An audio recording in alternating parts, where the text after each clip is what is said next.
Blog Talk Radio. Hey everybody, it's your girl Sunny D. Welcome to tonight's show. It is January 27th, 2020.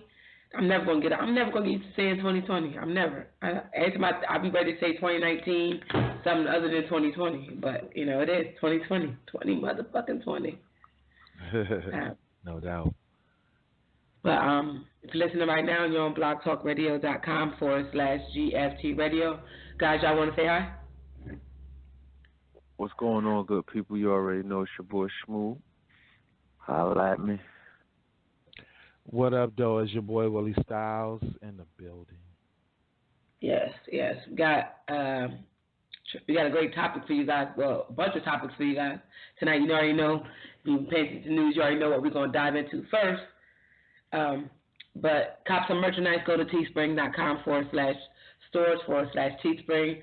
Listen to the playback. You're listening either on SoundCloud, Google Play Music, iTunes, Stitcher, where else? Apple Music. Apple Play Music or Apple Podcasts, and then Google Play Music, YouTube, SoundCloud, all those things. We got a laundry list now. Yeah, we got a whole bunch. At this point, it's just like just type in GFT Radio on Google. Y'all find us everywhere. We are literally everywhere. Yeah, it's been a long journey, but we everywhere now. No doubt. I just want to start the show off with, it's just been so much death and passing in the last couple of weeks. At least I know some people that I know, we already know about Kobe and those people that just passed not too long before yesterday. We just had a teacher that everybody knew in Trenton High School, Dr. Long. He's passed. It's a lot going on. It was a young man here in Detroit at UAD Mercy who had been fighting for his life after attempted suicide and ended up passing this week as well. So it's definitely been a lot of grief and a lot of hurt and a lot of pain around here. Yeah. I was just talking before the show. I went to the movies with my sisters to go see Bad Boys this weekend. We were in the middle of the movie theater and we heard Kobe died. And we was like, what? Yeah. And everybody was like, what? So we all Googled it, and I was telling him I don't know if he heard all the stuff behind it. But when I Googled, like myself, I went to Google, like, because somebody said it. We was like, what? And we all like Googled, like, it moved there. Everybody on their phone, like, what the hell? And when the Wikipedia popped up, Wikipedia had him died on the 23rd. But then when you read the other news reports, like TMZ, they were saying he died that morning, yesterday morning. And then they were saying that TMZ broke the story first before the cops could even reach out to the family. So the family found out via. Yeah. Before we get into that, I just wanted to reel back real quick to Dr. Long, because I wanted to say something about Dr. Long too. You know what I mean? He was very influential in his city. Yeah. You know what I mean? He was one of he was a teacher, mentor to a lot of youth growing up in the city. He was well respected. You know what I mean? So we definitely want to I wanted to give a shout out to him personally. You feel me? And he always supported writers, poetry. Yeah. You know what I mean? I never got a chance to actually build with him personally on that level, but you know what I mean? Everybody that ever dealt with him that I know, you know what I mean, always, you know what I mean, saluted him always from afar, admired the things that he did. So I want to salute him. You know what I mean, give my personal shout out to him. And also that's that's Samoa's Nia Long's father. Yeah. It's crazy because my sister had him as a teacher and he helped her with her writing. Yeah. Yeah. He was dope. He was but he helped many people. Exactly. You know what I mean? So I just, but I just wanted to do that, roll that back. But we could jump into the Kobe thing. And to jump in the Kobe thing. You want to finish what you were saying? Oh no, yeah. I just wanted to. Yeah, it was a lot of different stories going around, and everybody rushing to report, and there was a lot of misinformation and a lot of stuff was going on. So at one point they were saying that all his daughters was on the plane. They said Rick Fox was on the plane. It was so many, not plane, the helicopter. It was so many different stories. But what threw me was the Wikipedia thing, because I was like, wait, what? Because it was two conflicting different dates. Like, they already had him, like, deceased on the 23rd. I'm like, okay. Yeah, that could have... until I saw it with my own eyes. Yeah, one thing about the Wikipedia, though, like, people update that, like, the regular people. So they could have just been a typo on there, to be honest with you. But I agree with you as far as like a lot of false reports. And when we say they, let's be clear, they was people, Twitter people, and I mean just people in the comments. There wasn't really no legitimate sources, just spewing a lot of that nonsense that's going around. Mm-hmm. And you feel me? And my thing when situations happen like these, I hate when people go straight to the conspiracy theories and just that and the third. Like, what I mean? Sometimes bad things happen. You feel me? Like, none of us know what tomorrow holds. Tomorrow holds its own sorrows and joys. You feel me? So, anything can happen. We don't know. But what we do know, the facts of the matter, is that it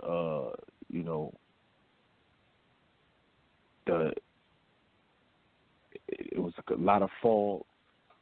It was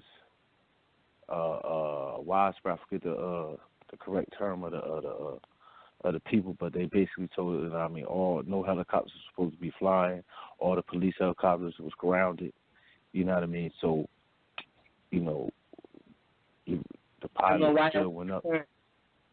Yeah, the pilot still took the helicopter and flew in it, and what happened happened. What happened happened. It's tragic. It's you know what I mean.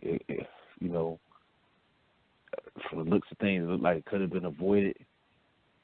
But at the end of the day, it's a sad.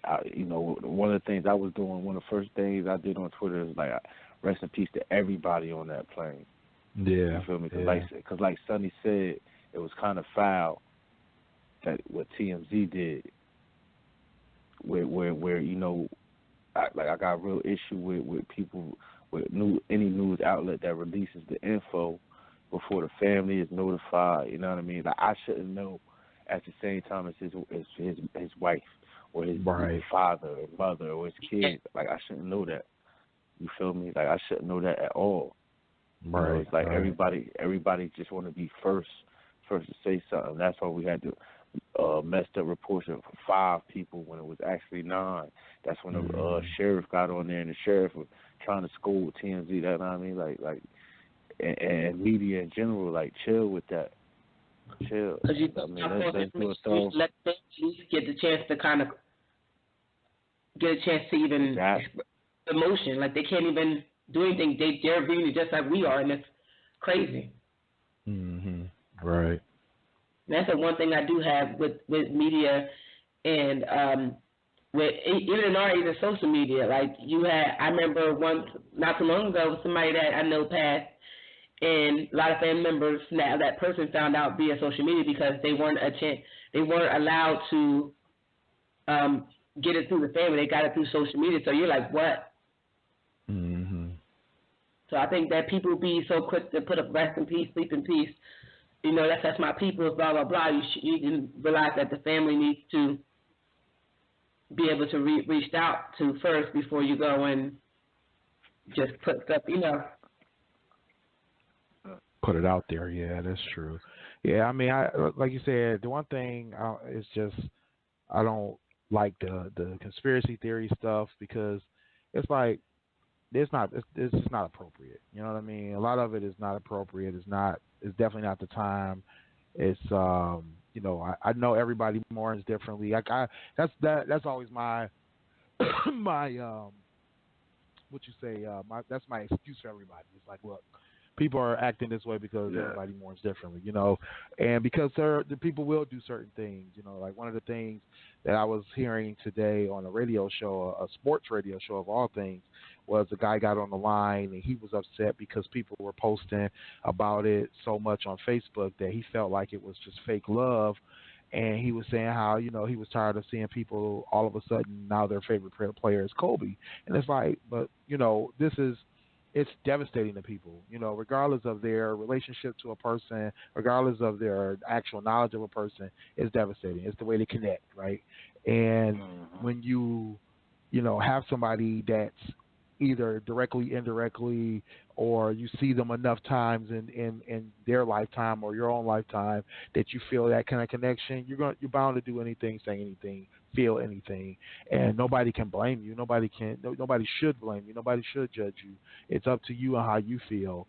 And I mean, he chalked it up to people being attention whores and wanting to get attention, and it's like, you're the only one giving them attention then, because, I see it as an outpouring of love. I see it as an outpouring of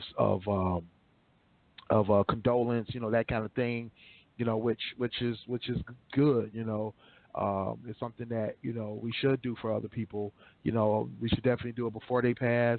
We should definitely do it when they need us versus, having to wait until somebody goes. But, and then, one thing, like you were saying, Clint, and I ended up changing my post today for the same reason this morning after I was thinking about it, how much I was seeing, and which rightfully so, most people will connect more with the Kobe Bryants and Gianna Bryants, but there was 7 other people on that plane or on that helicopter, 7 other lives that were lost, including, 2, or not 2, but 1 other little girl plus parents that were on that, so it was something that, I felt was appropriate, that they all should be honored. They all should be memorialized. It's not just Kobe Bryant on that thing. It's not just his daughter. It's all of them, So I did repost my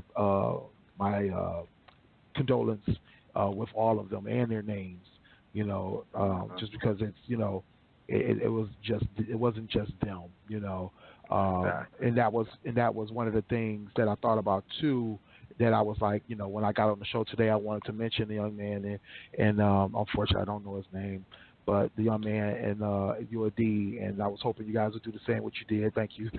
In terms of mentioning other people, because we do have to recognize that there's regular people out here who are suffering tragedy, who are suffering losses, and everybody deserves our love and our condolence and our outreach and our outpouring. You know what I mean? And it doesn't take away from the other person. I'm sorry. It doesn't take away from the other person. It's just about let's just be real. Yeah. I just wanted to add on to that, because this is why I always say that, like, people gotta detach themselves from the person. It's like a lot of times, or from a person's celebrity. Sometimes, because a lot of times we judge people. Like, a lot of people hate Kobe because of Kobe fans or the love he's getting. So a lot of people that's what they're going to say when they see a lot of people showing love just to Kobe.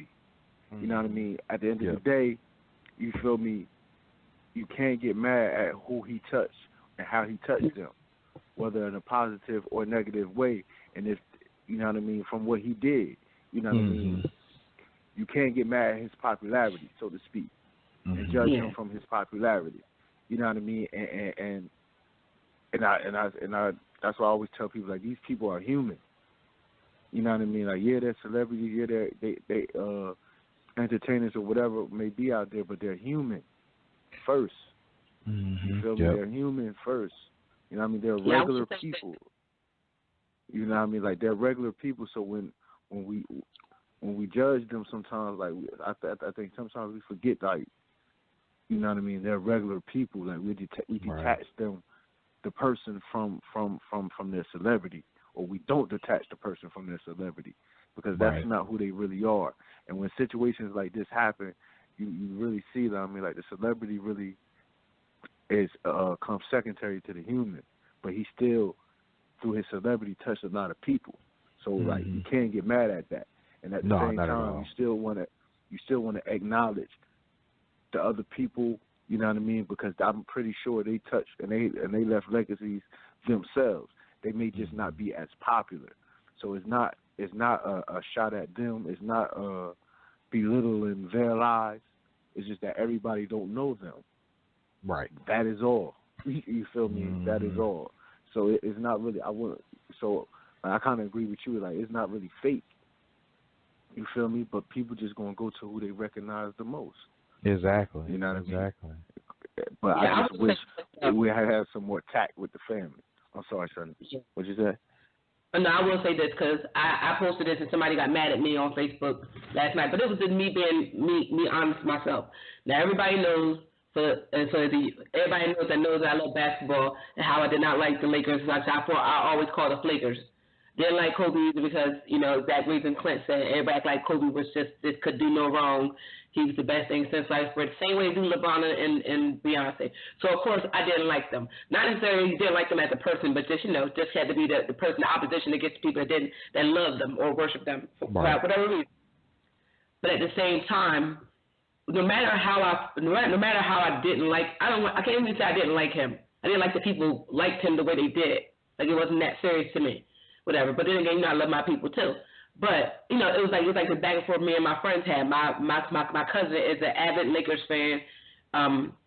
Loves Kobe. Every time me and him were talking like, Kobe Bryant, whatever. I didn't come up with a name for Kobe, but I just called him, Kobe, and then him and the Flakers or whatever. So I posted something like, oh man, y'all know I didn't like the Lakers. I called them the Flakers, but rest in peace to Kobe. It's like, it's not the time and the place. No, I'm not gonna be phony. I didn't really care for the guy. Like, as far as like, I didn't think he was the best ball player alive, but at the same token, like, I understand that this man has passed and, like, rest in peace. So people were getting upset because I said that, and I'm like, why are you upset? Like, it's not the time or the place. I'm like, I didn't say anything wrong. I said, even though I didn't like the Lakers, damn, that's messed up. Rest in peace, Kobe. But like I'm not sitting there saying people. I mean, I think what I think that's just people and their emotions, and and I can see where you felt your statement, was just you were just trying to make a statement. You weren't trying to stir up anything. You were just saying, hey, this was just your fact, your truth at the moment, and maybe even just try to justify the fact that you're like, hey, it had nothing to do with him. I feel bad for him. Regardless of everything I've said about him and his team, I feel bad about this situation. And you've seen that there was a couple people who posted stuff. I mean, I don't know what the situation, because I don't know. We've talked about this in the past. But I'm not a sports person, at least not anymore. I haven't followed sports in like 15 years. So last time I know about Kobe and what's my man name Shaq is that they were beefing. You know what I mean? So I don't know what their relationship has grown into over the time. But for me, I felt like that was a beautiful thing, the tribute that Shaq did. And I think that seeing somebody say, "Hey, regardless of the rivalry, regardless of the issues, let's say if he was a political person and somebody said, you know what, regardless of the fact that I hate Republicans, rest in peace, blah blah blah. Like we saw that with John McCain? I think McCain. Yeah. McCain was a Republican, and there was Democrats at his funeral, right? They're like, hey, regardless of our politics, regardless of our fights and our headbutting and our this and our that, this is a human being we lost. This is a person that touched people, that affected people, that blah blah this, blah blah that, and hey, I'm going to show respect regardless. And I see your point that's what you were trying to do. You were trying to say, look, regardless of the rivalry, regardless of this, regardless of that,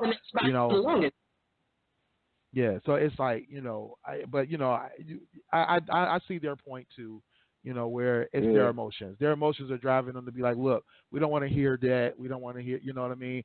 And as it is a time and a place, my daughter was telling me about certain things people were saying, like I said, when I listened to the show, the radio show earlier, the one of the DJs, was making a comment about how, he didn't feel some kind of way about Kobe dying, and how he was, he was like, look, people over here are crying and bawling, and I'm like, where are their priorities? And I'm like, really? Like, dude, that's not appropriate. That's not appropriate. Don't judge people's priorities because they're having a hard time with a person's death.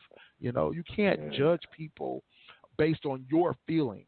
For one, that's what I try to tell people. Go ahead. And that's where you got to ask that person, where's his priorities? You exactly. Because people lost their lives. Yeah. So somebody is shedding tears over somebody losing their life, and you saying something. Where's their priorities? Like a bill or something supposed to be more important to somebody lose their life. If they what I mean. I don't know if some people be like, you save one life, you save the world, right? Mm-hmm. Know what I mean? Same thing, exactly. man. It's exactly. like come on. It's like come on. Like every life is valuable. Just because you not impressed by that man's celebrity, like people gotta. That's why I say like people get caught up in other people's celebrity and how other people view them. Mm-hmm. You feel me? And judge them off that. You know what I mean? And have angst towards that human being off. That's why I made my post earlier, my IG post. Everybody knew, man. I grew up, I hated Kobe as a basketball. What? MJ? He ain't MJ. What y'all talking about? Right. I can never say that about LeBron. You feel me? Know what I mean? You see, and on my IG post, that's what I said, man. Like, that was real. Like, people don't understand that. Like, that post, that 2000 series against Phoenix Suns, before he hit that, I literally picked up my basketball, walked out my house before he shot that basketball. Because in my heart, I already knew what he's about to do. Mm-hmm. You feel me? And on my way to the park, I was mad because in my heart, I'm like, yo, like the boy 20, 21 years old, he really got a shot to be better than MJ. Mm-hmm. I just ain't want to accept it. Mm-hmm. You feel me? Like, that man was nice. I just wasn't a fan. But Right. I always respected his game. But at no point in time do you ever want, you know what I mean? Like, when you rooting against somebody, it ain't like, nah, you want that for something bad to happen to that person. You feel right. me? Yeah, exactly. Nah, it ain't that deep. It's basketball. Like, it's sport. It's entertainment. Like, you feel me? It's never that deep. It's never that deep. Yeah. Never that deep to where it's, you know what I mean? We want to minimize somebody losing their life. Yeah, it's just I just think that people need to understand that, because I see on our Facebook a lot people were getting mad and all stuff like that. And at the end of the day, like you said, I think people are so used to certain things that they get so caught up in the people being upset about something. It's like people are affected. We're all humans. We're affected in some way, form, or fashion about death and people losing life suddenly and things like that. And how people react is how they choose to react. The main thing is social media. If you don't like something, you can just scroll. You don't have to exactly be a part of what's going on. People get so caught up in wanting to be upset and be outraged about stuff that don't even, if it don't matter to you, like my mom used to say, if it don't apply, let it fly. Right. Like, that's why we got unsubscribe buttons, we got unfollow buttons, all this stuff. If you don't like people doing stuff, what's the point of complaining? Complaining ain't helping. They're going to do what they're going to do.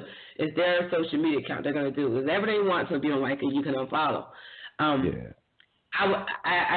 They said that a lady reporter on the news said the N-word on while she was talking about the tragedy, and then she tried to and then they were bringing up his allegations from the Colorado incident. Yeah, well, they got to do that. You feel me? That's part of his story. You feel me? Like he you know what I mean? He couldn't walk. I was gonna follow him for the rest of his life. You feel me? So, you know what I mean? Yeah. Once he died, they was gonna bring that up. I felt like that was once again one of those not appropriate things, because I mean he never got convicted of that. He never had another stir up of a situation like that, and I definitely didn't see the point of that coverage. But when it comes to sexual assault like that, them charges like that, they ain't gonna never even. Oh no, I know. Once he accused. I mean, look at old boy that made the movie about the Nat Turner situation. Yeah. And they even though he had the acquittal and everything, they still brought it up, and they hold it against him. I mean, in a way, it was bad still because of everything that happened with the situation. But the thing is like, like you said, it's just gonna follow you. But I did hear I did watch the news report or watch the clip of the news report where the lady made that slip up, and it was definitely just a real odd situation, and how she slipped up and said that, I just can't fathom what was going through her mind that made her say something like that. If anybody hasn't heard it, it's basically floating around on the internet. You can catch it on Facebook, on Twitter, on Instagram. It's everywhere right now. But the news reporter she wasn't even saying anything that would really even sound like that. So she was trying to say Los Angeles Lakers, and she said Los Angeles N-words with the whole R and everything at the end. So it was just terrible, whatever she was trying to say. Or something like she. Did she try to say like she said something like, you didn't? Yeah, no, she said niggers. She said it. She didn't say anything else. There was no way around that. She could claim all she wants. She said it. It was straight up. There was no hesitation. So, So check. So here come good old Clint, Mr. Pro Black, about to shoot the white lady some bail, about to play devil's advocate. Word up. Now check, right? Now anybody, because my emotions was running high too, so like, and I don't delete nothing. So y'all can go on. I think it's either TI page, a couple other pages that reported it earlier that she did it. You feel me? And you can see me on there like, all right. I think even Reza Islam, I did on his like, all right, MSNBC got to get her out of there. You feel me? I reacted just like y'all until I went on Twitter. You feel me? And because she released a little statement on Twitter. Like I said, Twitter always ahead of Instagram and all that stuff. Mm-hmm. So I'm on Twitter, and I'm going through the thread, and the black dude was like, you know what I mean? Don't worry about it. You feel me? They don't realize. They just see that clip. They don't realize you was just talking about the Knicks earlier, right before that. And then that news broke. Now, I mean, that's the black. So, you know what I mean? So when he was caught up in the mode, he was like, how he broke it down was like, so when she said, you know, the LA nigga, she just got finished talking about the Knicks. That's what she was trying to say. So she was, you know what I mean? And if anybody know the Knicks name is Knickerbockers. But she was saying Knicks. She was saying Knicks, and she was saying Nakers. If you listen to it close, she really don't say niggers. She really do say nakers. She really do say nakers. You know what I mean? You gotta listen close. She don't say niggers. She say nakers. She literally say nakers. You know what I mean? So like, I'm gonna shoot her some bell. Yeah, I gotta shoot her some bell on that. Cause I was livid. Man, get her the fuck out of here. You feel me? I was about to what? I was about to kill her mentions. So my thing was I didn't feel like it was a let's fire her type of situation. I just felt like it was just a messed up situation. Like I felt like she was trying to say something and just couldn't get the words out, and that's how I looked at it. I didn't really look at it like, oh, she was trying to slip one past us. I didn't look at it as that. I personally, you know, I could see where people were going with that. I didn't see it because, like you said, I could tell she was like flustered and whatever she was trying to say. I didn't know anything about the Knicks situation. Like I said, I don't follow sports, so I don't know nothing about that. But you know, I didn't even know there was basketball games. I mean, that's how much I don't follow sports. Yeah. When they said people were playing basketball, I was like, really? There's basketball right now? I had no clue, dog. I had no clue. So I didn't even know there was basketball going on. So I didn't know. I definitely didn't know about that. I heard the clip a couple of times, and it sounded like she just was like whatever she was saying, it just came out all wrong. That's all I was wrong. Yeah, you know, and it was just the wrong time because everybody was listening. You know, you said what's that? I went straight to I went to straight. She a skinhead. No, I was ready to flame her. You understand me? I was ready to flame her. Yeah, I was wondering when I first heard about it. I was like, is it something that she was trying to say, and it was just she flipped the wrong way? But then when I heard it, I was like, what? I don't know where she was going with that. Like it didn't just sound right. And, you know, so. and if y'all go, I don't know. It was like one of the first comments too. Black dude, he was a black dude. You know what I mean? He said it just real calm and basic and simple. He was like, "It's all right, sweetheart. They don't realize you was just talking about the Knicks right before that." Right. And he just, you feel me? And he just let it be like he that. Gave her out. He gave her out. Yeah, he gave her. And then when you go back and listen, and then when I go back and I listen to it hard, I'm like, damn, she do say niggers. She say, and it sounds like she's saying niggers, but she just saying niggers. I was like, oh shit. Well, I can see that. Now that I can see because the way it sounded like to me. The way it sounded like to me was like she said it, and then I'm like, well, maybe it was like niggers, but it was just like you know. But then I done heard Southerners call us niggers because that's just how they talk. So you know, so I'm like, it is what it is. So you know, but I think I like I said, I didn't think that it was a firing offense at that moment because I felt like it was just like one of them situations. My thing is, ain't nobody need to be getting fired over that right now anyway. Because all she's gonna need to do is say her apology and let's end it at that. And, you know, keep it moving. You know, it's not like she was trying to slip one passes. It wasn't like she was trying to do nothing. And you know, because it wasn't like she was in a rant. She was literally just like trying to talk about who he was to the Lakers, to the community. I remember it was something she said at the beginning of the statement that was like kind of setting up for what she was saying, and she's like, yeah, he was the perfect storm for the Los Angeles Lakers, and she just was like talking about him. So it wasn't like she was, you know, it wasn't like she was like upset or anything like that. Like what the guy this morning that I was listening to, he sounded like he was more trying to call us, you know, because he basically said all the black celebrities that he ever heard about, he never felt anything about. I mean, he literally named nothing but black celebrities. I was just like listening to it, like, wow, bro, for real. I don't even know how I ended up on a sports station anyway. I think I was trying to reprogram the radio in my rental, and that mug was like, he just happened to be the first thing that popped up on my radio, and you know, but when I heard the conversation, you know, and I was like, I needed to hear this conversation because I knew I wanted to talk about this, you know, because of the whole, like what you was just saying, studying about people's reaction to death too. You know, I was just telling my kids, you know, it's like when you hear people talk about just regular people, even with regular people, you'll hear them all the time. Soon as somebody passes away, first thing they'll say is, I was just talking to them. I mean, you know what I mean? That's the first thing people say. Or they'll be like, I just kicked it with them 2 weeks ago, or I was just at their house last month talking to them and their mama, blah, blah, blah, blah.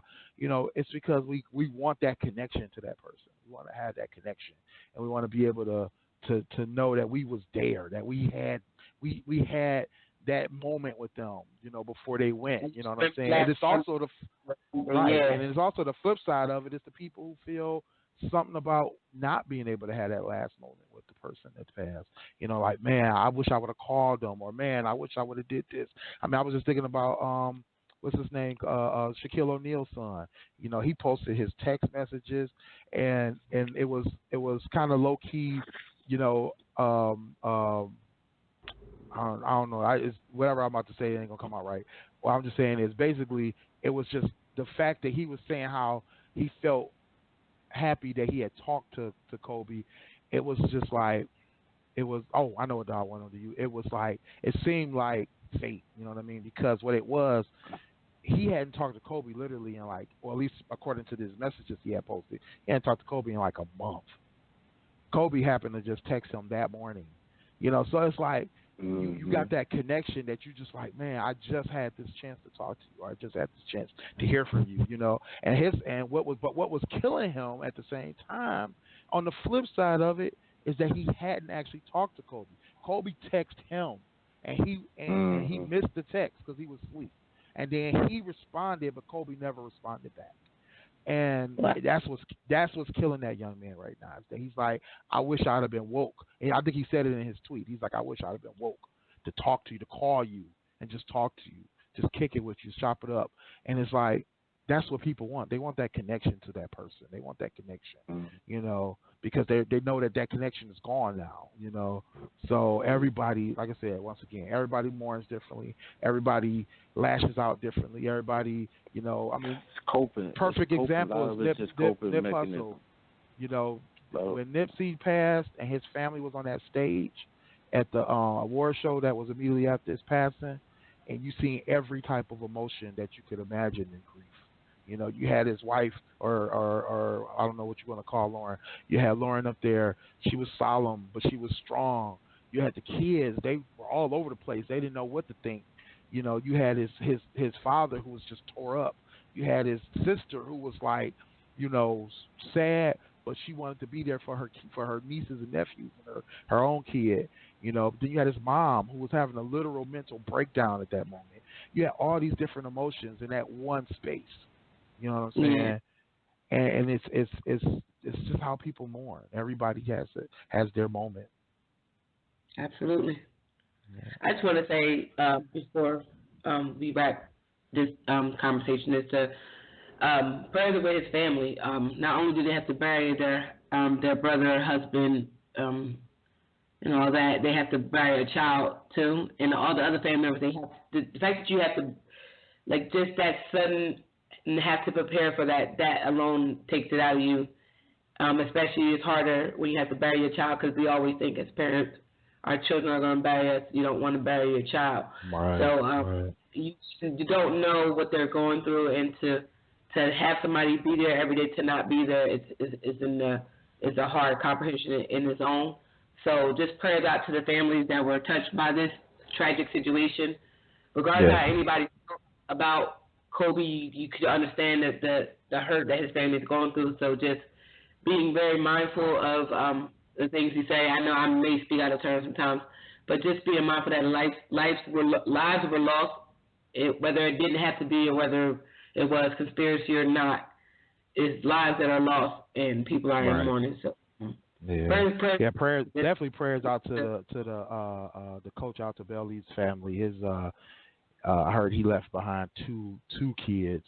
Him and his wife and his daughter were on that flight, and they left behind two other kids. So they're burying their parents and their sister, and you know, that's just you know, that's a huge tragedy, I'm sure, for them children. Yeah, and prayers for Nia Long and Jesus some more for the passing of. I know Trenton mourns your father because he was one of those good teachers that helped out a lot of kids and actually cared about a lot of us kids that came through the Trenton High walls. So prayers to you guys during this time of burying a parent. You know, that's another experience in its own. So prayers out for you guys. It speaks to legacy. It speaks to legacy. You feel me? It speaks to leaving a legacy. Dr. Long left a good legacy. Can we talk about the Grammys real quick? Yeah. Oh yeah. Yeah. I didn't watch it. I didn't have a conversation about it, but. Yeah. I don't watch no award shows, but I did see this clip where they was talking about with Diddy. I guess he won an award or whatever, and he gets on the stage, and I guess he really start coming at the Grammys. You feel me? I listened to a few minutes of his speech. It was a nice little long speech where he was telling, you know, this is the artist. Y'all been because the Grammys just got found out that they was rigging the awards or whatever. You feel me? Right before the award show. Yeah, scandal come out. Yeah. Oh man. So then, but you know, I don't care about the award show. They always was rigged to me anyway. You feel me? You feel me? That's what basically Diddy was saying. It's like y'all never gave a damn about hip hop. You feel me? Y'all always disrespected us. You feel me? You know, Jay was there. Jay was clapping. If you, for how it looked is not everybody in there was clapping. It was mainly just like the black people clapping. Like it's weird. You know what I mean? But he was talking, but he was also saying stuff to them like, now we got to fix this within a year. We got to start, you know what I mean, giving the artists control, you know what I mean, because we control everything. He was like, we control what the kids listen to, the music, you know what I mean? We control the games they buy. We control all this. And I was thinking about it, and it brought me back to a conversation two of my friends, Marcus and Alex, used to always have. And they used to say how, you know what I mean, these kids, like hip-hop influence, rap influence these kids a lot. And I used to always fight against that. And to hear Diddy talk when he was giving that speech, talking about how much control he had and how much oil, and then when he started mentioning how much they control moving things or selling things to the children and all of that, how everybody started clapping. I was like, damn, you feel me? Yeah, he right. But do we want those people in that room to have that control over our kids? Mm-hmm. Right. Is it okay for the people in that including Diddy, Jay-Z, and all of them? Yeah. You feel me? Like, they basically was saying, like, nah, I mean, we control everything your kids do. That's what he said in his speech. Like, that shit was weird to me. Maybe he's just trying to be real. Because, I mean, that is real. I mean, you got to think, that's real life. That's what's happening, I mean, I forgot who I was talking to. We were just talking about this. Another parent that I was talking to, and we were talking about how, no matter what, a buddy of mine, he's got older kids and he's got one last younger kid, and we were talking about how no matter how much we are a part of our kids' lives, no matter how much we be on them, raise them, take them everywhere, do everything, give them everything, they still will walk out that door and the streets will raise them. They still will be out there and the streets will influence them. Their friends, their associates, the just random people. There's media, and there's things that they see on TV and movies and music and all that kind of stuff, video games. It's not just us. We don't have all the control. No matter how much you want to shelter your kids, you're actually doing them a disservice because they're going to go out there and seek it more. I mean, I've been a part of my kids' lives for, my older kids for most of their lives, and my younger kids all of their lives. And there's still things that they do that will baffle me, or that will surprise me, or that will shock me. I mean, I'm not totally shocked because, I did it as a kid too. My parents were part of my life all my life. And I still have those situations where it's like, I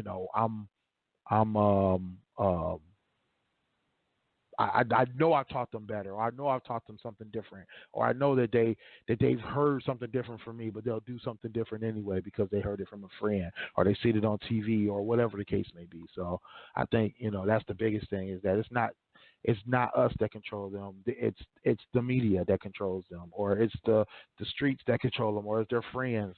That's where the influence is coming from. We got to guide them, we got to teach them. But they got to contend with a lot more than just us. More power to the ones that can ignore the temptations. More power to the ones that can navigate the waters. But there's a lot that fall by the wayside, or at least get tempted. I want y'all to, if you get a chance, I want y'all to hear that speech. I want y'all to hear it. I just don't know what I mean. My thing is, I'm looking at it from the perspective is, you feel me? He was talking about fighting a fight for equality, getting, control for the artists and stuff. I was just looking in that room, you feel me? And you feel me? I was just thinking about, like, that word control, just because you're right, like, that is real. Like, they do got that control. You feel me? And it's like, damn, we gave it to them, really. And it's just cool for us to allow our kids to allow them to have that control over our kids. It's like, so is you know what I mean? Am I supposed to support his fight? I mean, that's what I don't think I should. For me, I don't feel comfortable supporting that fight because I don't think those people in that room should have the control over our kids. Yeah, I mean, I think it's a catch-22. This way I feel about it, I think it's a catch-22. I've been in the industry. I've worked with musicians. I've worked with songwriters. I've worked with I've worked with executives. I've worked with artists, and I think it's a catch-22 because what I'm feeling from you and what I agree with you on is that most of those people in that audience, or most of the people that you're probably thinking about, are followers. And you know what they follow? They follow the money, right? And they look at it from the perspective of what's going to make me the most money. I mean, look at Jay-Z. Jay-Z, I love Jay-Z to death. Jay-Z is probably my all-time favorite artist, but I also know that Jay-Z sold his basically his soul for money because he felt that what was going to sell records was going to be drugs, women, fashion, cars, proliferation of money, all that kind of stuff. That's what he realized early on, was that was what was going to sell records. So that's what he did. He justified it as, I can't do anything. I can't create a platform without money, or I can't create a platform without fame. I can't create a platform without subverting myself and my music to this, right? So he followed. You look at a artist like let's say a J. Cole, or let's say maybe a Kendrick Lamar, who we may feel like is a little bit better of a role model, who we may feel like is a little bit better of a person who's not a follower, who doesn't just follow the trend. They still have a platform, they still have fans, they still have things going on. So subverting yourself and not subverting yourself can put you at the top, right? But then we all know that there's a lot of people who don't make money, who don't have the fame, but they got all the talent.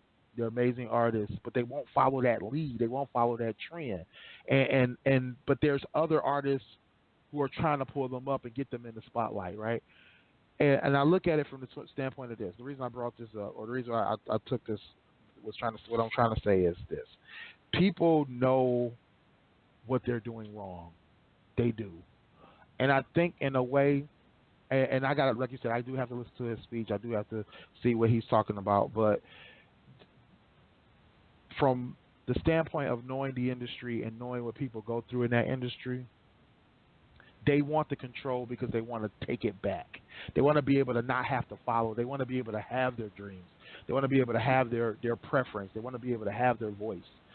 They want to be able to say, I'll make money for you on this side, but I also want to make myself happy on that side. Or I just want to make myself happy on this side. Or I just want to make money. They want to have the control to make that choice. That's how I feel about it. Most artists you see that do have longevity, you see the progression of their music. It goes from pop or popular back down to eccentric, or they go to a place where it's just what they feel is good in their own eyes. And I think that people in that position need to be in that power, or need to have that control. It's kind of what the whole idea of an artist-led, industry is about. It's being able to say, look, we need to be able to take some of this back and take it away from the executives, because the executives do control the music. The industry or the awards, they control the music. The industry, they want to put out the music that the awards are gonna put awards on, because they feel like that's what's going to make the money. But if the artists take that back and say, look, we're going to give you a little bit of this because people want it, people do want it, but then we're also going to put more of this out. If that can happen, I'm all for it, because I know that this industry kills people and drains people and takes away their energy and takes away their creativity or takes away their them, because they don't have any chance of having power. Yeah, I thought when I say this is what happens when you don't watch the awards and you get to see like the little titles, the headlines. And I thought he lashed out because he wasn't on the award show.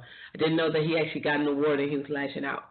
That's interesting. So I definitely had to check that speech out. Does it worry me, or do I feel some kind of way about what he said? Absolutely, but unfortunately, it's a sad fact that they do control a lot of what our kids listen to and what they try to emulate. Music affected us, and to a certain extent as well. Now more so than ever with these kids growing up. You got people popping Molly's, Percocets, and all this other stuff because it sounds like it's the wave. I agree with Willie when you say that as much as we try to shelter our kids get sucked in anyway because when they leave the house. But we can have some control. Hopefully we want to believe that they have the idea, the tools and the morals that we instilled in them when they leave our house. But peer pressure and all that stupid shit that happens.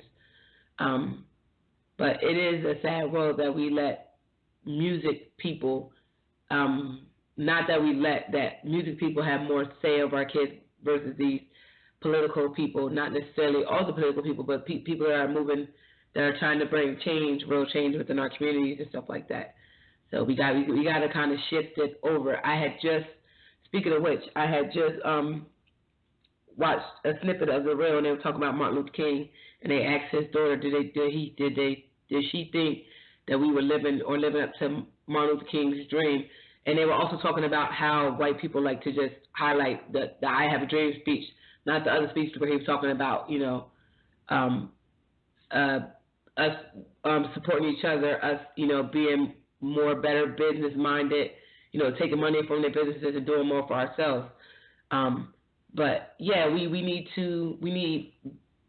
to have better leaders, not better leaders. We need to have leaders that our kids are influenced by more so than this music, or if they're listening to the music needs to be better for them to, if they're going to listen to it. And if Puff Daddy really feels like that they control our children and the youth by their music, then they need to be speaking a little more life and more productive and more things on our children other than, bitches, hoes, and money.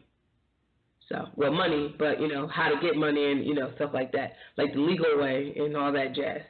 Right. I feel the platform is that effective. They need to make it better to where it's affecting our youth, to where we prosper and not we're just stuck in this rut. Right. Yeah, I feel like once again I don't know what he said, but then again I do know who he is, right? I know Puff is a record executive, right?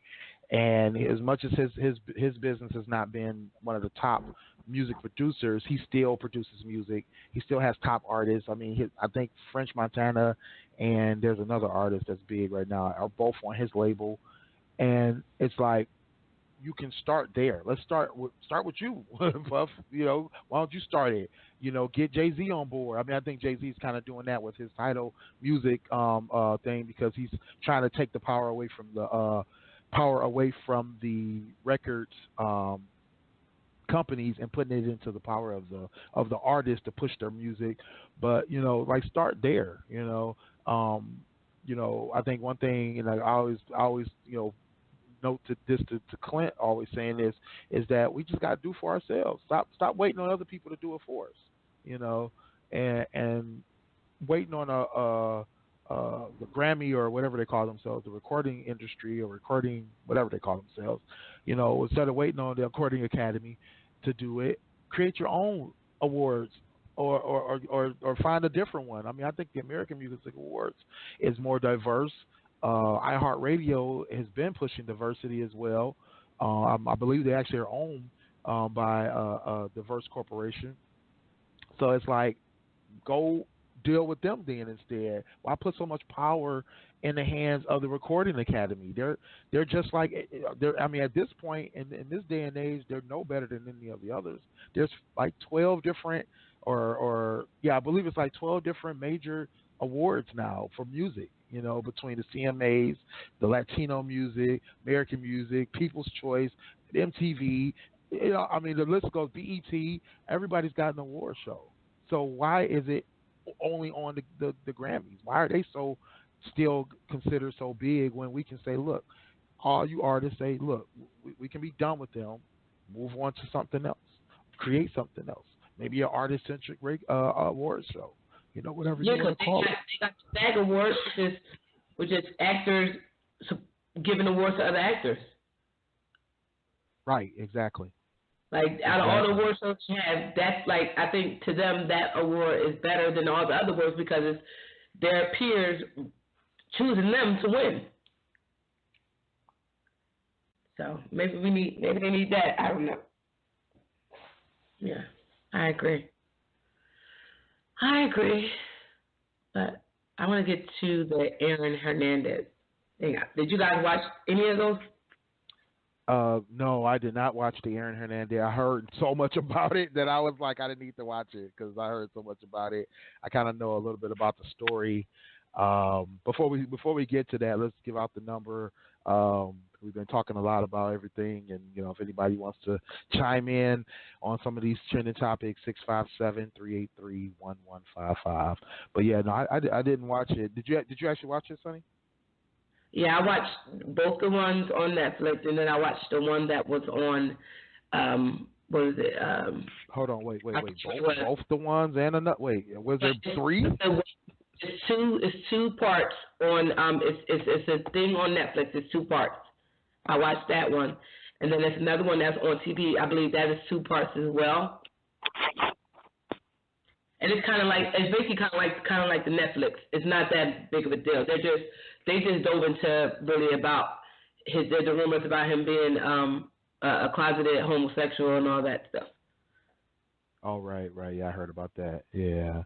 That all I heard was that the documentaries were kind of at least I guess the Netflix ones, because that's what I heard about at work the most. Yeah. Was how it was kind of a train wreck. It was basically kind of boring, but just kind of a train wreck of information and not really interesting, and didn't really shed much light on the story over than what we already have. Well, yeah, it didn't really shed light on why he killed that guy. They talked about the guy that he supposedly killed at the nightclub, the guy that his friend that he essentially shot in the eye, about his different rages, about him having that CT, whatever it is, E. I might be saying the acronyms wrong. Let me Google it because I don't want to sound like a stupid person. But I'm not really a football person. CTE. Yeah. I did say it then, so I was right. It's called chronic traumatic, whatever that E something or other word is. The Will Smith movie. If everybody remember the movie Will Smith made when he was a doctor, yeah, that's what Aaron Hernandez had. Yeah. Dr. Brain. That caused him that anger easily. It's chronic traumatic encephalopathy. Yeah, you go right ahead and say that. Right, go right ahead.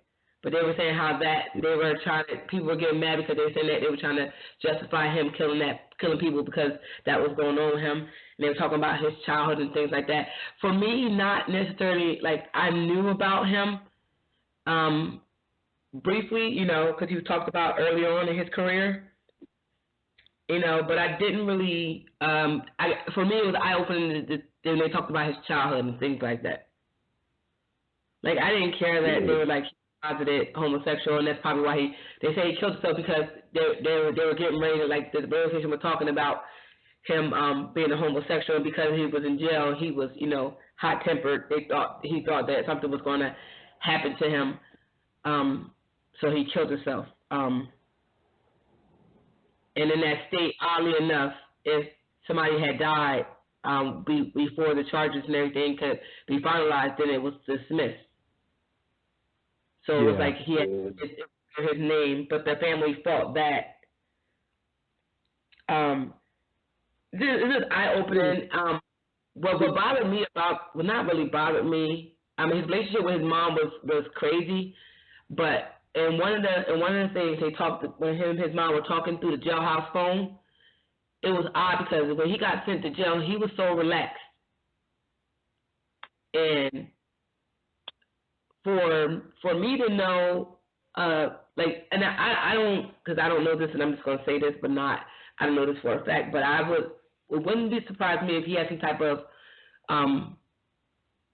and I hate to say, because people say, you always got to compare everything to autism, but I do to a certain extent, only because when he was talking to his mom when he first got locked up, his mom said to him, oh, well, because when his dad was alive, his dad was really strict. Everything was structured.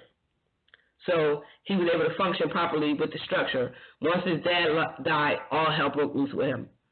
And then the first structure he had after his dad died was him being locked up. So I equate that to some form of, not to say that he was autistic, but it just reminds me of how my son is when the structure is calming for him. When everything's unstructured, he goes off. And then when it gets like the structure, it takes a while to adjust, but they adjust to it because they like that structure. He was like, it was weird, that conversation, just a conversation alone that he had with his mom and about, she's like, well, you probably liked her because everybody was like, well, why, they was asking people how it was when he got there, and he was like, oh, he was really pleasant, he was nice, he seemed more calm and regular, he only got agitated with certain things, but he was calmer, because it was 3 meals a day, his day was planned out for him.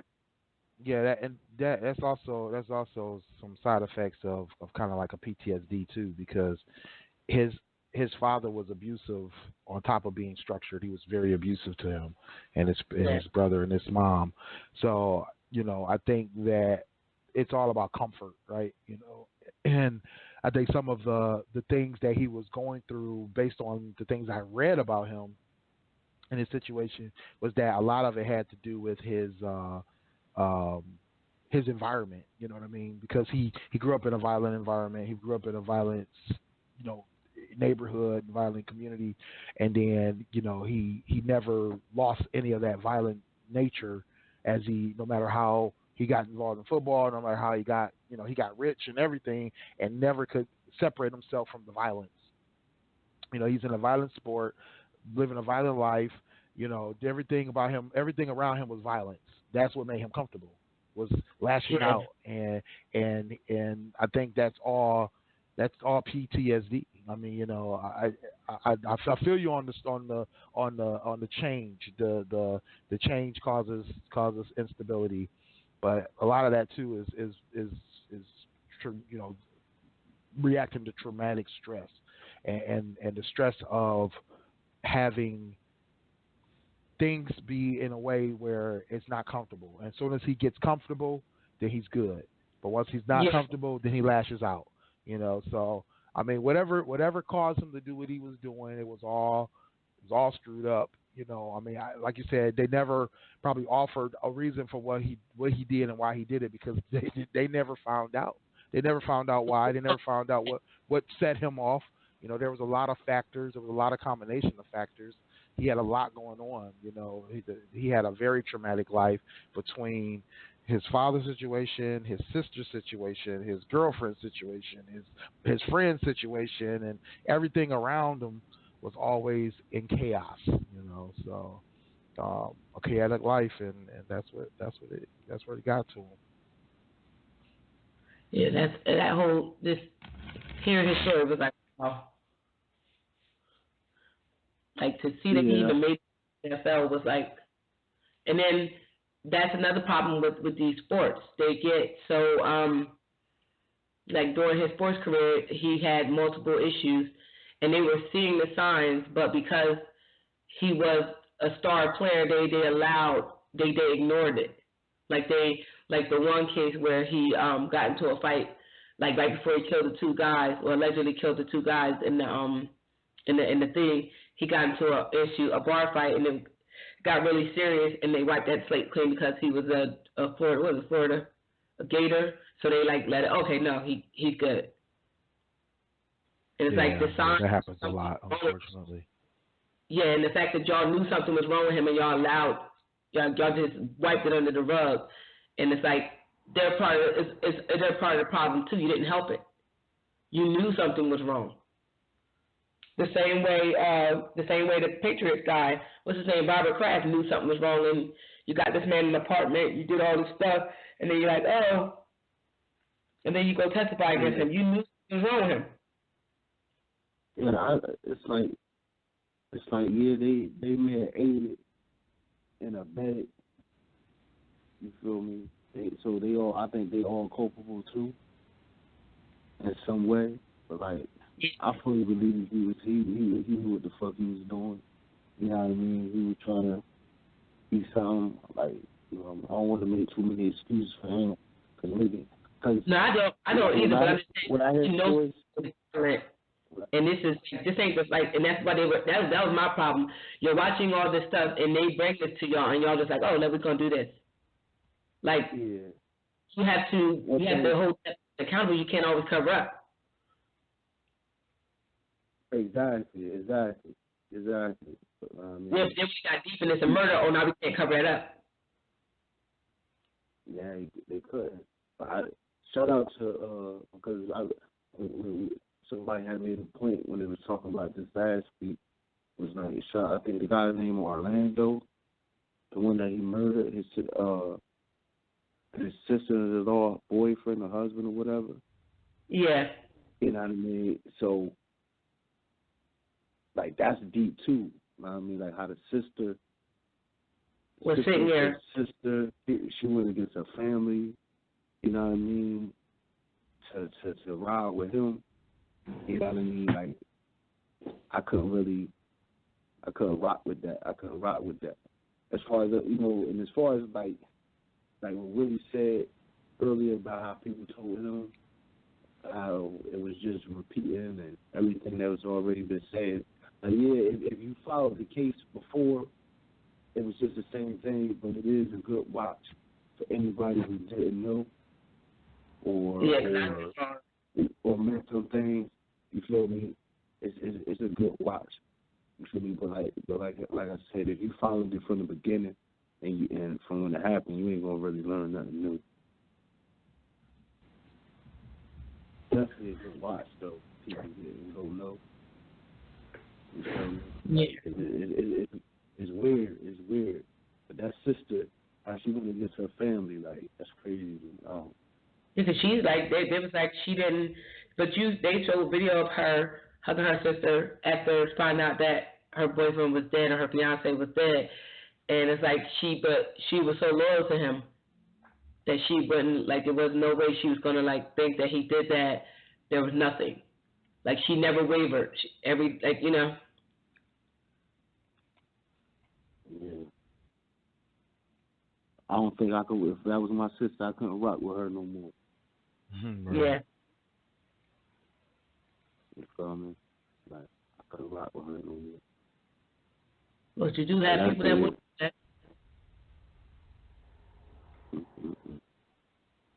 What y'all want to talk about next?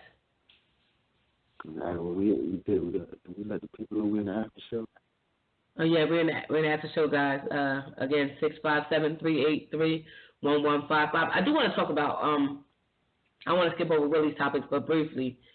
Did y'all ever watch? Y'all heard about the show True Crimes on MTV? I've heard of it. I haven't watched it, but I've heard of it.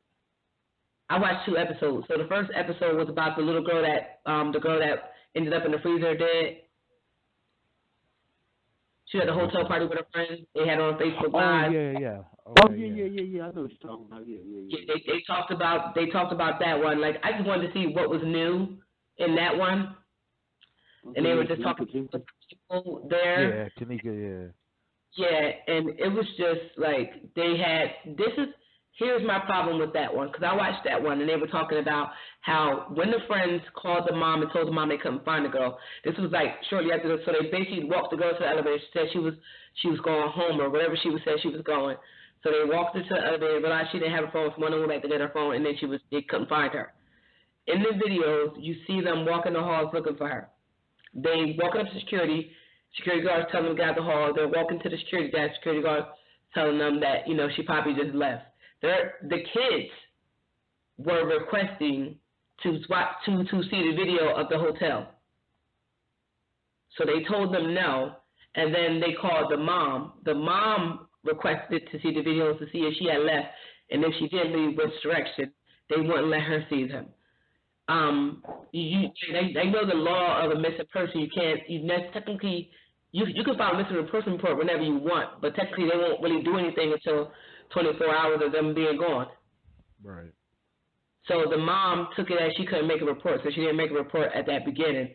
She had to wait 24 hours and then make the report. And that's when you see the people looking, and then the guy. So when they show one of the hotel people looking, like, cops are all up through the building or whatever, and when they show one of the guys that worked at the hotel, he walked back there to where she was, and he came out so calm. He got a cop. Like, you can watch the video. He came out, he walked back there, just looking, sees her, comes back out, and then alerts the cop. Him and the cop walk back there, and they come back out, and then you see all the other cops start coming back to where she was. And they're still saying that she must have been, so she said she never took pills. She wasn't a pill taker because she didn't like taking pills. But they had pills in her system, some type of seizure or headache medicine, and alcohol. So they said that she must have just went back. You see her stumbling back there. She must have just went and opened the freezer, went in there, and just fell asleep immediately. And there was no sign of struggle and all this stuff. It's just odd to me about that. Like, that whole thing was just odd because it was just, like, they were trying to bring the friends, but if something did happen to her room, I don't know about that. They were talking about that too, about what happened and stuff like that. But to see that happen and nobody, like, alert to look for her, and the kids are asking to see video to see if they can find her, and you guys are telling them no. And I get that they're kids and stuff, but still, they're looking for their friend and telling somebody's missing, and then they call the parent, and the parent's looking for them too. That means everybody's worried. Within a couple of hours, they're worried. And for nobody to really show alert, it's just crazy. And then, the next episode was about the little boy that was in Brooklyn. He was 14 years old. He got mistaken to be one of the Dominican gang member, and they pulled him out of a bodega and stabbed him with machetes out on the New Street in the Bronx. Yeah, was that the one that ended up? He got, like, right near the hospital parking lot and ended up passing out and dying. Yeah. That one hurt my heart because to watch that video of him going into that store trying to hide, and then they said the guy that he knew came in the store, and the guy couldn't really defuse the situation because, it's gang mentality, whatever. He couldn't really back the word. Like, they were supposed to go find somebody, and when the guy realized it was somebody he knew, he tried to get them to leave the store, but at that point, it was too late. They were looking for blood, and they found who they found, and that's what they were going to get. And to watch that 14-year-old boy, they played a slow-mo of them dragging him out that store, and to see the look on his face, it's like he knew that he wasn't going to make it. Like, he was terrified. Like, as a mom, to watch that hurt my heart because you're literally out on the streets watching somebody's child being mobbed by these people, stabbed and everything, and nobody's helping. Right. Yeah. And this is the thing that's sick about this world. You see that happening. There was a situation, I believe it was here in Michigan, where a little girl was at a school party that got gang raped in the back of the school, or in the back of wherever the dance was they were at, and literally 20, 30, 40 people were around literally watching her get gang raped. The mentality is, and you hear about people getting mugged in cities like New York and Chicago and Detroit, and people are around and they broad daylight, that kind of thing. And what it is people tune out, and people don't want to get involved, and people ignore because they don't want to be involved, and it's sad because a lot of these situations could either be stopped, they can be remediated at the moment, or they can be prevented, whatever the case may be. But it's because people either they don't care or they don't want to be involved, and that's what hurts a lot, is that people don't value human life to the point where they feel like it's important enough to take a stand for another human being, or to do something to help out another person. I mean, like you said, that little boy ran into that store. All they could have took was for the nope. Surprisingly enough, the owner of the store called the cops. when the boy first, the owner, all it could have taken was maybe the owner to pull him into the back of the store and lock the door. Maybe or maybe excuse me, lock the whole store up. Whatever it takes. Or like you said, in that situation, the boy could have said, "Hey, look, this is not the thing to do," or whatever the case may be. It's so many situations that people will they'll just go with the flow, and it's sad and sickening, what people will allow out of the fact that they're people, and they just don't care. Yeah, in that case, the owner did call 911. They put him on hold, and then when the boy came back in the store after he got stabbed up, he called 911 again, and they didn't come. He told the boy by the time ambulance came, he could walk to the hospital because it was down the street. And it was like, and that's another thing, like, why would? And that's another problem I have with the system is like, I've witnessed that happen. One of my friends' brother got killed on Stuyvesant a couple of years back, and we called the ambulance. The ambulance took long to come, which we lived around the corner and down the street from a hospital. And then on top of that, when they came, they were so, like, I guess because it's a city in the inner city, they don't really, I don't know. It's just odd because they didn't have that alert that we just said somebody got shot. Like everybody screaming at the ambulance to the people that's in the ambulance to hurry up and get to him. And it was like they took their sweet time, and every minute counts. And it's like I can call the cops right now about something happening. It'll take forever in a day. Not so we have to they have to get better with answering the minority call because like y'all come quickly when there's a white person calling about somebody selling lemonade, but y'all won't come out here for real shit that's happening. Like, and we have to do better with our emergency systems to be mindful of, especially in cities like that, because it's gang territory, this, that, and third, but that was a case of mistaken identity, and it's crazy. I don't know, like that. Yeah. Watch that show, but I'm just like, oh man, and it's about stuff happening to youth, like unsolved cases. Right. Well, this one happened to be solved because one of the gang members flipped on the other one, but like you're trying to understand why this happened. This senseless, why did the 14-year-old get killed because mistaking him for a gang member? Yeah, and to be quite honest with you, the streets actually got them. Because I remember when that happened, that was all over social media. Right. Yeah. And you feel me? It was a call to order, like the OGs and all them. I think the people from their gang, because I remember I was following on social, like the people from their gang turned them over for that. Yeah. You feel me? Like their own people turned them over for that. Because, like you said, but I was mad. Like that girl. I still feel like, she ain't enough. You feel me? It's all her fault. In my opinion, it's all her fault. You said it's all her fault? Oh, you mean the girl that was Because they did it over the. Yeah, when they stabbed the little boy up, they did it was the girl. Some girl, right? Yeah, that's what I remember. Yeah, it was their sister. Yeah. Yeah, it was their sister, and I think it was like a video, and so like she knew it wasn't him. You feel me?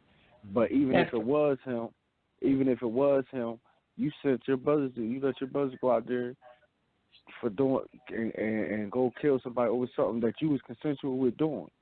Right. That's crazy. Yeah.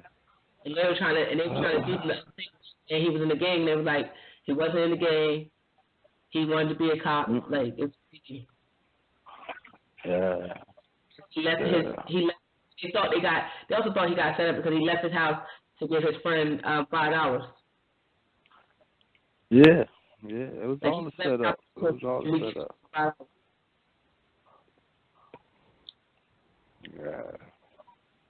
Crazy, man. And I think it was even think something happened to one of them on the island. I mean, on the island, in jail. You know, said something happened to one of them already. Oh wow. Yeah. Yeah, sad state in this world, man. Sad state. Yeah. It's about that time now. Yeah. Just protect your kids, because at this point you don't know if they coming back. Like, this shit is crazy. Right. Yeah, definitely. Yeah, that's all I always tell my kids. You know, try your best to stay in groups. Try your best to be mindful of who you think are your friends. Don't think that everybody is your friend. You know, it's just too much crazy stuff going on out here. You know, gotta have your eye out for everything. Gotta be careful. Yeah. This is a sick ass world, I tell you. Yeah. I think I'm continue watching that series, because I just want to hear what's going on with these different cases involving these kids that died way too young. And my heart goes out to the parents, because, like I said, it's one thing we all expect our kids to bury us. We don't expect to have to bury our children, and that's just for your kids to go out in the manner in which these two kids went out. It could have been but all of them could have been prevented. Right. That's true. All I gotta say is just watch out for one another. Just be mindful. I mean, you don't have to get directly involved in certain things. Just be a safe haven. Be a lookout for people who can't look out for themselves. Just be there for people, you know, when they need help. You know, it's you don't have to jump in and stop a bullet, but sometimes just being able to say, look, you know what, you can hide in here, or I'll make a call for you, or you know, do something. You know, you don't just let people be hurt and you know, over nothing. You know, when something can be prevented. Absolutely. You know, nothing else. That's how we'll save this planet. You know, since we don't get just to talk about my topics, and Sunday decided to skip over. I'm sorry. Man, you don't know, man. But this was a very heavy show. You know, prayers out to everybody once again. Prayers and condolences to all those who lost somebody. Not just the ones that are in the news, but you know, all those that are silently mourning. And you know, GFT Radio sends our prayers out to all of you as well. So definitely keep your heads up. Right. Man. Yeah, this was not good. Y'all don't know. Oh, Jesus. All right, I'm going to get out your info, because I did. It's too much death for one. I already know. Y'all can hit me up on my got brain fruits right there. Y'all can hit me up on my IG King's Truth 609. Y'all can hit me up on Twitter at eTrend Group. It's your boy Willie Styles. You can get at me at Willie Styles everywhere: Instagram, Facebook, Twitter. I'm Willie.Styles on Snapchat.